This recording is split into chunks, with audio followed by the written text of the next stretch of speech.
Are you perfume lover? Very much. Too much, बहुत ज़्यादा. Yeah, I am. कैसी perfume की फ्रेगनेंस अच्छी लगती है? I like floral. मुझे लॉन्ग लास्टिंग पसंद है बट मस्ट बी लिटिल जो है ना लाइट होनी चाहिए. थोड़ी माइल्ड सी, बहुत ज़्यादा तेज़ नहीं. Fruity. Soft, jasmine type. Light सी मीन्स के जो बहुत ज़्यादा हैवी ना हो. हम आपको एक परफ्यूम स्मेल कराएंगे और आपने बताना है कि इसकी कॉस्ट क्या हो सकती है. Close your eyes please. Jelly type, soft. It's same look like Rasasi. Yeah, smell is nice. It's like my current fragrance. Name Radiance.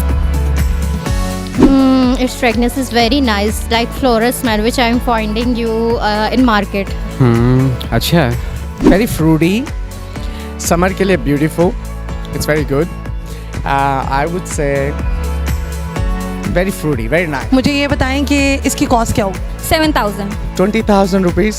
25. 7,000 approximate मेरे हिसाब से. 12,000. आई थिंक अराउंड 4 to 6 के होगा. इसकी जो प्राइस है वो 999 रुपये.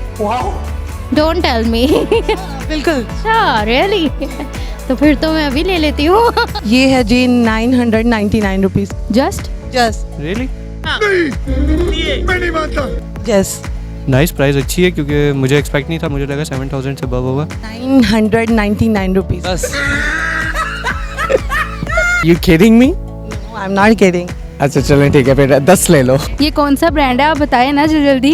ये है जी Miss G power of roses और ये ब्रांड है चिल्तन प्योर. ये दे जाएं फिर आप as a sample. Its fragrance is good. Aroma therapy by Najam बाजारी.